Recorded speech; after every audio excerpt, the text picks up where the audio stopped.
मुरादाबाद के मिलन विहार गली number 2C में स्थित सचदेवा हाउस में सेवा केंद्र पर 28वीं महाशिवरात्रि महोत्सव बड़ी धूमधाम से मनाया।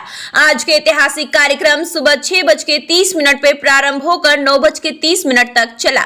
वहीं कार्यक्रम में बीके आसाद दीदी मेरठ सब जोन इंचार्ज, बीके शीला दीदी, बीके नीरेश दीदी मिलन विहार सेंटर इंचार्ज, बीके गरिमा दीदी, बीके शिवम भैया, राजेश, दिनेश, अजय, पीताम्बर भाई आदि मुख्य रूप से मौजूद रहे।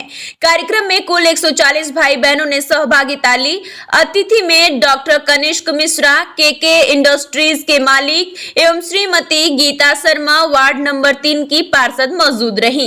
वहीं कार्यक्रम में महाशिवरात्रि की आध्यात्मिक रहस्य समझाया गया। कल्चरल प्रोग्राम में शिव का नृत्य, शिव का भजन एवं राजयोगी कुमार ग्रुप द्वारा एक आध्यात्मिक नाटक की प्रस्तुति किया गया। इसके साथ ही सभी भाई बहनों ने भगवान के महाकाव्य सुने। परमात्मा शिव की जयंती का यादगार का केक काटा एवं प्रसाद वितरण किया गया। शिवरात्रि का कार्यक्रम ब्रह्मा कुमारी केंद्र पर हर वर्ष की तरह धूमधाम से मनाया गया और आध्यात्मिक और चरित्र निर्माण में इस कार्यक्रम के द्वारा समाज को अपना योगदान हमेशा की तरह दिया।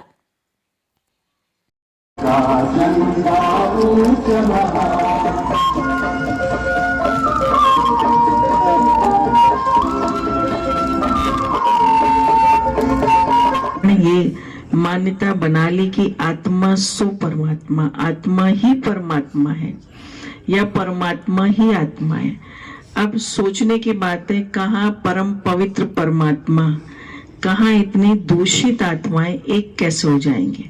और जबकि हम कहते पाप आत्मा, पुण्य आत्मा, देव आत्मा, महात्मा, पाप शरीर पुण्य शरीर नहीं बोल, पाप परमात्मा नहीं बोलेंगे, पुण्य परमात्मा नहीं बोलेंगे, तो परमात्मा इस कर्म बंधन में नहीं आता है, वो उससे न्यारा है। तो उसको याद करने के लिए हम अपने मन बुद्धि को कहाँ लगाएंगे? इस दुनिया में कहीं व्यापक है? वो परम धाम का रहने वाला है, इसलिए हम उसको परम धाम में ही याद करेंगे तो हमारी भावनाएं पूरी होगी। अब है कि जो परमात्मा है वो गुणों का सागर है, हम सब शरीरधारी हैं, हमारी तुलना में वो निराकार ज्योति स्वरूप है। अब हम जो शिवरात्रि मना रहे हैं उसका क्या अर्थ है? तो परमात्मा का सृष्टि पर अवतरण, परमात्मा का सृष्टि पर जन्म ही शिवरात्रि कहलाता है। और जब वो नीचे आएगा तो कोई तो आधार लेगा, कोई तो चाहिए ना। इसलिए आप देखेंगे मंदिरों में भगवान शिव के आगे एक नंदीगढ़ बैल दिखाते हैं, उनका रहने वाला है। तो जब एक यहाँ पर एक बहुत अच्छी सी बात हमें समझ में आती है कि जब दुख पड़ता है तो परमात्मा को याद करते हैं तो हमारी दृष्टि, हमारी बुद्धि, हमारी नेत्र ऊपर ही देखते हैं। तो इसके मतलब कि वो ऊपर रहने वाला होगा। तो जब वो ऊपर रहता है तो इस दुनिया में कहीं व्याप्त नहीं है।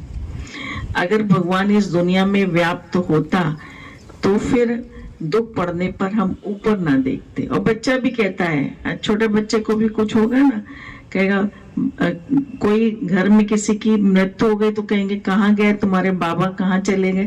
कहेंगे ऊपर चले गए हैं, भगवान के पास चले गए। तो आज किसी को ये बात सिखाने की बात ही नहीं है, क्योंकि हम सब उसी के घर से आए थे और वहीं जाना है। तो परमात्मा जब सबके पिता है, सब कुछ जानने वाले हैं, सर्वज्ञ है, कण कण को जानने वाले हैं, ना कि वो सबके अंदर व्याप्त है। तो सर्वव्यापी नहीं है लेकिन सर्वज्ञ है, कण कण को जानने वाले। तो हम भावनावश कहते आए कि भगवान क्या है, सबके अंदर है, लेकिन ये हमारी भावना है। प्रैक्टिकल में क्या है, परमात्मा ने गीता में कहा है, मैं वहां रहता हूं जहां सूरज चांद तारागण का प्रकाश नहीं पहुंचता, मुझे प्रकृति का कोई भी बंधन बांध नहीं सकता। तो परमात्मा का जो रहने का स्थान है वो परम धाम है, इसलिए वो किसी के अंदर व्याप्त नहीं हो सकता। आज दुनिया सारी दुनिया में भगवान होता तो क्यों इतने मंदिर मस्जिद बनाए जा रहे, क्यों इतना दुख है, क्यों हॉस्पिटल बन रहे, क्यों जेल बन रहे, क्यों घर घर में आज मंदिर बन रहा है, इतनी भक्ति भाव है, तो इसके मतलब वो कहीं और है, सत्य कहीं और है। हमारे अंदर तो परमात्मा की संतान वो ज्योति बिंदु आत्मा है, और आत्मा भी ज्योति बिंदु है, क्योंकि जैसे गाय का बच्चा होगा तो गाय जैसा ही होगा, कुत्ते का बच्चा कुत्ते जैसा, इंसान का बच्चा इंसान जैसा।